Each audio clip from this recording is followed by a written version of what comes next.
உலகத்தில் ருஷ்யால இருந்து எல்லா இடத்துலையும் என்ன சொல்லுவாங்க, கம்யூனிஸ்ட் கட்சியில முடிவு எடுக்கிற வரைக்கும் தான் விவாதிப்பாங்க, முடிவு எடுத்தால் அதை நிறைவேற்றி காட்டுவார்கள். அதை நீங்க சோவியத் யூனியனுக்கு பல உதாரணங்களை சொல்ல முடியும். அப்படி இந்தியாவில் லைவா நம்ம பார்த்த 2 உதாரணம் தான் தோழர் இஎம்எஸ் அவர்கள் அந்த கல்வி மசோதாவில் உறுதியாக இருந்ததை சட்டமாக்கியதும், இங்க மேற்கு வங்கத்தில் அந்த அனல் மின் நிலையத்தை உற்பத்தி தொடங்கியதும் குறிப்பிட்ட காலத்தில் திட்டமிட்டபடி தொடங்கி காட்டியது. அது மக்கள் பங்கேற்போடு நடந்தது.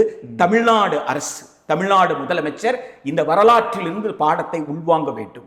வரலாற்றிலிருந்து பாடத்தை உள்வாங்கி இது ஒரு மக்கள் இயக்கமாக மாற்றி, ஒன்றிய அரசு நிதி கொடுக்க மறுக்கிறது, நாங்கள் இந்த திட்டத்தை ஏற்றால் ஒரு பாகுபாடு கொண்ட கல்வி முறைதான் இங்கே இருக்கும், அந்த திட்டத்தை ஏற்றால் அரசால் முழுமையாக கல்லூரியும் பல்கலைக்கழகம் நடத்த முடியாது, எனவே பாகுபாடை நாங்கள் ஏற்கவில்லை, குழந்தை பருவத்து மாணவர்களை நாங்கள் வேலைத்திறன் பயிற்சி எங்களால் கொடுக்க முடியாது, சிறந்த மாணவர்களை மேலும் சிறந்தவர்களாக மாற்றி அவர்களை உயர்கல்விக்கு அனுப்பக்கூடிய, உயர்கல்வி படிக்கிற வாய்ப்புகளை அவர்கள் உருவாக்கக்கூடிய பணியை இந்த அரசு தொடர்ந்து செய்யும் என்கின்ற வகையில் மக்கள் இயக்கமாக இதை மாற்றினால் மக்கள் நிதி கொடுப்பார்கள்.